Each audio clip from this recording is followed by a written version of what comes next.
Richard, if we could jump back to the Rocky Horror Show, is it true that that was your first ever attempt at writing? Yeah, I was out of work, so I felt that I'd like to write something that I'd like to be in. You started writing it for fun in the evenings, spare time? Yeah, I wrote it for my own entertainment. I sat down with a friend and discussed the sort of thing I'd like to be in and the sort of thing I'd like to go and see. And he suggested that we wrote it, and he went away and opened up a recording studio, and that took him about 6 months.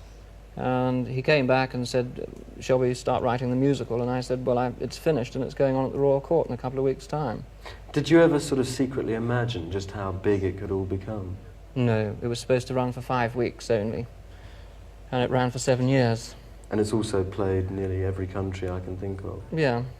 Did you know that sort of people like Tim Curry were going to be launched in the show? No, I ran into Tim. He was staying in a flat above a laundrette called the Speed Queen, and I ran into him on the street, and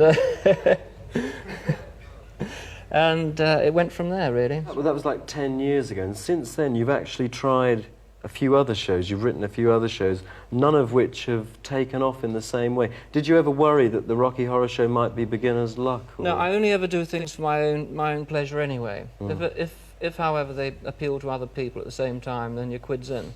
If they don't, then it's just on to the next. Right, and if we leap up to date with Shock Treatment, we see Brad and Janet, who were the central characters of the Rocky Horror Show, sort of come back to life, and the same production team reassembled. I mean, do you feel good that this one could actually take off in the same way?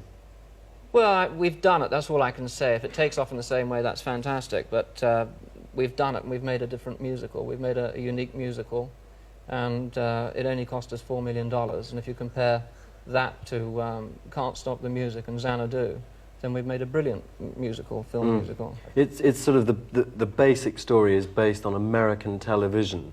Do you ever worry that people in this country who haven't perhaps been exposed to large doses of American television will find it hard to relate to? No, I don't think so. I think the Americans find it harder to relate to than we do, because we can look at them and we can see the funny side of their culture, whereas they're a bit too close to it. They're actually living that life, and therefore it's difficult for them to see it as funny.